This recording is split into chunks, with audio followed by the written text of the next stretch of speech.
Para mí la Navidad es uno de los momentos más importantes del año, ¿no? Y es uno de los momentos que de alguna forma nos une a creyentes y no creyentes en un mismo espíritu de fraternidad, de compartir, de celebrar la vida.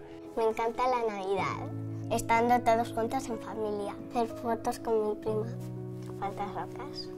Y reunirme con toda mi familia porque hay gente que no veo en todo el año porque pues o viven en Navarra o viven en Madrid y les echo de menos. Son días que no nos cansamos, disfrutamos mucho de ellos y ellos disfrutan con nosotros. Sí, deseando estar siempre todos juntos. Y la Navidad era un momento súper especial porque a pesar de ser tantísima gente, mis abuelos conseguían que todos el día de Nochebuena nos juntásemos, cenásemos juntos, cantásemos villancicos. Y nos reuníamos todos en torno a una mesa y ahí celebrábamos el nacimiento del niño Jesús. No era una comida, digamos, especial, sino sencilla.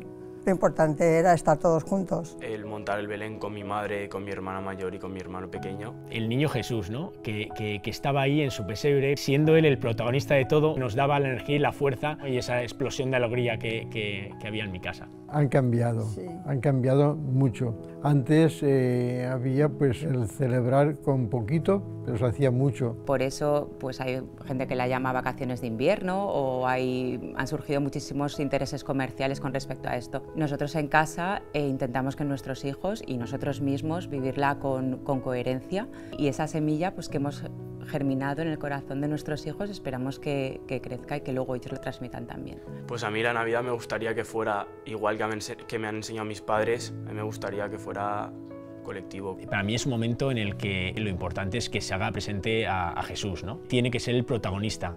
Jesús dice la verdad, tiene un corazón humilde, perdona, no pega y siempre está alegre. Que esto no se quede solo en buenas intenciones del mes de diciembre, ¿no? Sino que al final pues todos los días sea Navidad, ¿no? Si puede ser.